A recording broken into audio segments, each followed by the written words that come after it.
यही नरेंद्र मोदी कहे थे कि जीन में दिक्कत है। आज नीतीश कुमार उनके लाडले सीएम हो गए। नीतीश जी को चुनाव से पहले ये लोग चेहरा बनाएंगे और चुनाव जैसे ही होगा दूध से मक्खी की तरह निकाल करके बाहर कर देंगे।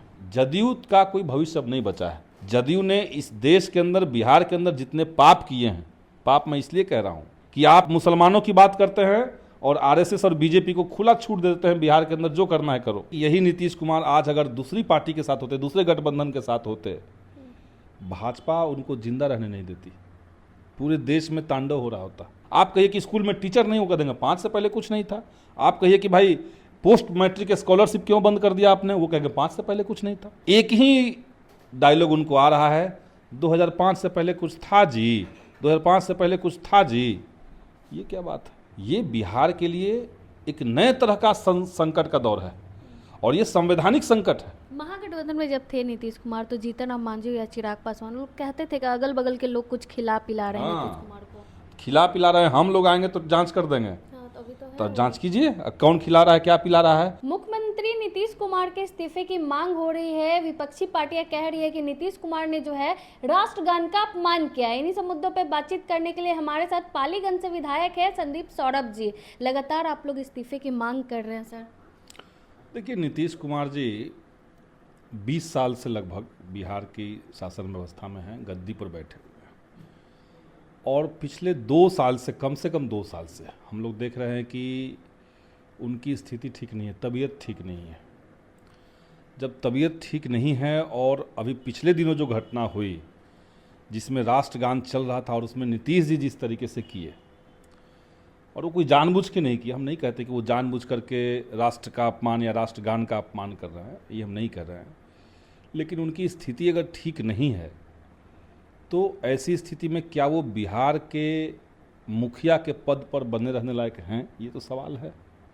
या पूरा देश सवाल पूछ रहा है। और आखिर ऐसा क्या है कि राष्ट्रगान जैसे मुद्दों को लेकर के जिस पे भाजपा हमेशा आक्रामक रहती है। आप देखिए कि यही नीतीश कुमार आज अगर दूसरी पार्टी के साथ होते, दूसरे गठबंधन के साथ होते, भाजपा उनको जिंदा रहने नहीं देती। पूरे देश में तांडव हो रहा होता। जितना आपका मेन स्ट्रीम का मीडिया है, अगर ये विपक्ष में होते भाजपा से, तो पूरे देश का मेन स्ट्रीम मीडिया इसको राष्ट्र का अपमान, राष्ट्रद्रोह, ये सब तमगा लगा करके इनके खिलाफ कोर्ट खोल दिया होता। हम लोग का कहना है कि अगर नीतीश जी की तबीयत उस तरह की नहीं है कि वो बिहार की शासन व्यवस्था चला पाएँ, तो आखिर ये शासन व्यवस्था चला कौन रहा है। आपको पिछले साल कर्नाटक का चुनाव याद होगा। कर्नाटक के चुनाव में नरेंद्र मोदी जाकर के वहाँ नवीन पटनायक जो थे, जो जिनकी उम्र ज़्यादा हो गई थी, नरेंद्र मोदी वहाँ जाकर के ये कह रहे थे, मंच से उन्होंने कहा कि आखिर नवीन बाबू की तबीयत खराब हो रही है तो इसके पीछे कौन लोग हैं, क्या साजिश चल रही है। भाजपा सत्ता में आएगा तो इसकी जांच करवाएंगे हम लोग। आज नवीन बाबू की जो तबीयत खराब थी, उनका केवल हाथ हिलता था, कंपन का होता था हाथ में। आज नीतीश कुमार जी, ये केवल एक घटना नहीं है, इससे पहले 10 घटना जिस तरीके के वो बयान दे रहे हैं विधानसभा के अंदर, जिस तरीके का महिलाओं को लेकर के बहुत ही आपत्तिजनक बयान उन्होंने दिया था। और कई जगह पे उनका बयान देखिए आप। उन्होंने घोषणा कर दिया कि 10 साल से पहले धरती खत्म हो जाएगी।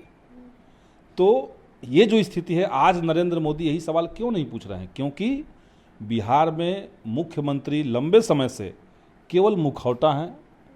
उनको आगे करके भाजपा जो है वो बिहार को लूट रही है। नीतीश कुमार तो लाडले सीएम है, इसीलिए लाडला कह दिया गया। इसी नीतीश कुमार के पहले कहा था कि इनके जीन में दिक्कत है। यही नरेंद्र मोदी कहे थे कि जीन में दिक्कत है। आज नीतीश कुमार उनके लाडले सीएम हो गए ताकि नीतीश कुमार के स्वास्थ्य को लेकर के जो चर्चाएं चल रही है वो ना हो, ताकि नीतीश कुमार को आगे फ्रंट पर रख करके भाजपा और कुछ पदाधिकारी वो बिहार को दोनों हाथ से लूट सके। और वो लूट जारी है। इस तरह की नीतियां बन रही है बिहार के अंदर जिसमें लूट ही लूट है। भाजपा वाले तो कह भी रहे कि 5 से 10 साल नीतीश कुमार अच्छे से बिहार चला सकते हैं। भाजपा कह रहा है कि नीतीश कुमार 5 नहीं 10 साल चला सकते हैं बिहार को, और नीतीश कुमार जी कह रहे हैं कि हम 10 साल के अंदर धरती खत्म हो जाएगा। 2005 से पहले कुछ था ही नहीं। तो धरती 2005 से बना और 10 साल में ख़त्म हो जाएगा। यानी जब तक नीतीश कुमार हैं तब तक धरती है, जब से नीतीश कुमार आए हैं तब से धरती बना है, और उनके जाते ही धरती खत्म हो जाएगा। ये कोई बात है? आप देखिए, विधानसभा में मुख्यमंत्री जी ने एक भी मामले में लेकर के अभी तक जनता के सब मुद्दों पर जवाब नहीं दिया। हम लोग उठाते रह गए। एक ही डायलॉग उनको आ रहा है, 2005 से पहले कुछ था जी, 2005 से पहले कुछ था जी। ये क्या बात है? और 2005 में बिहार की जो स्थिति थी, उस समय जो देश की स्थिति थी, आज देश 5 से कहाँ पहुंचा और हम कहाँ के कहाँ पहुंचे हैं। 2005 में उड़ीसा की जो स्थिति थी और आज जो उड़ीसा की स्थिति है, आज उड़ीसा कहाँ पहुंचा। तो ये सब बातें लोगों को जानना चाहिए। आप लगातार जनता को गुमराह नहीं कर सकते हैं।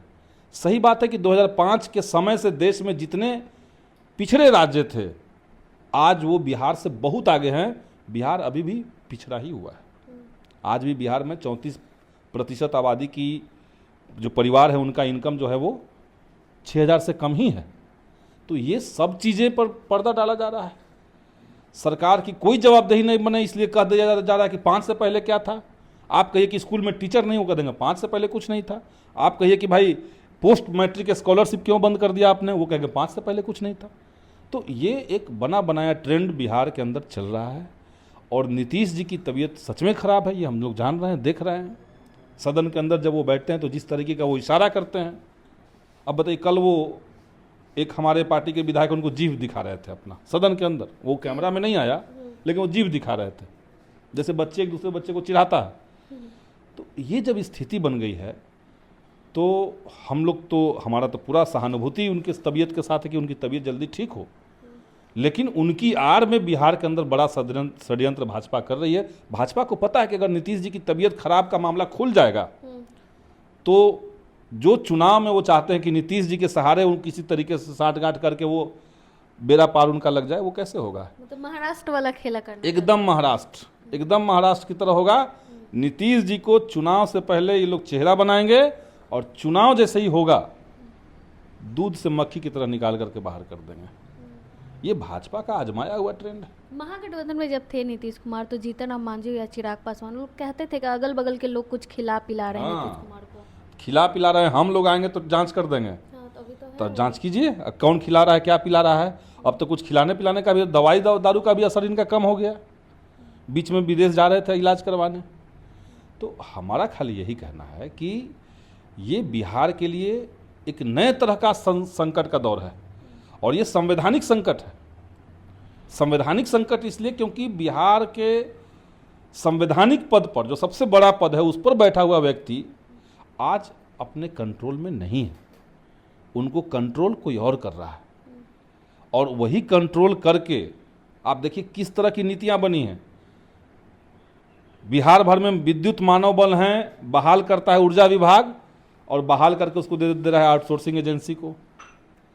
जितने डाटा एंट्री ऑपरेटर बिहार में बहाल हुए हैं, सरकार का उपक्रम है बेल्ट्रॉन ने बहाल किया और उसको हैंडओवर कर दिया आउटसोर्सिंग एजेंसियों को। और ये सारी आउटसोर्सिंग एजेंसियां जो हैं वो कहीं ना कहीं भाजपा के या कुछ अधिकारियों के परिवार के लोगों का आउटसोर्सिंग एजेंसी है। उर्मिला आउटसोर्सिंग एजेंसी किसका है कौन नहीं जानता है। तो पूरे बिहार के लोगों का श्रम की लूट, पैसे का लूट, ये बदस्तूर जारी है। और उसके एवज में केवल नीतीश जी को आगे करके रखा गया है। मुखौटा है वो, पीछे से चला रहे हैं। इसीलिए हम कह रहे हैं कि जदयू का कोई भविष्य अब नहीं बचा है। जदयू ने इस देश के अंदर, बिहार के अंदर जितने पाप किए हैं, पाप मैं इसलिए कह रहा हूं कि आप एक तरफ कहते हैं कि भाई हम समाजवादी विचारधारा पर चलेंगे, और उसी समय आप सांप्रदायिक ताकतों की जेब में बैठे होते हैं, उनकी गोद में बैठे होते हैं। आप मुसलमानों की बात करते हैं और आरएसएस और बीजेपी को खुला छूट देते हैं बिहार के अंदर जो करना है करो। तो ये जो द्वंद्व है, आप बीजेपी के साथ जाते हैं और विशेष राज्य का दर्जा आप भूल जाते हैं। पटना विश्वविद्यालय को आपने केंद्रीय विश्वविद्यालय का मांग किया, मोदी जी ने साफ मना कर दिया, आप मोदी जी के पैर छूने लगते हैं। ये जो द्वंद्व है जदयू के अंदर, नीतीश जी के अंदर, राजनीति कहीं और है, वो कहीं और है। ये द्वंद्व ने बिहार का नुकसान करवा दिया। चिंता का विषय है। चिंता का विषय है। धन्यवाद। हमारे साथ पालीगंज से विधायक संदीप सौरभ जी थे।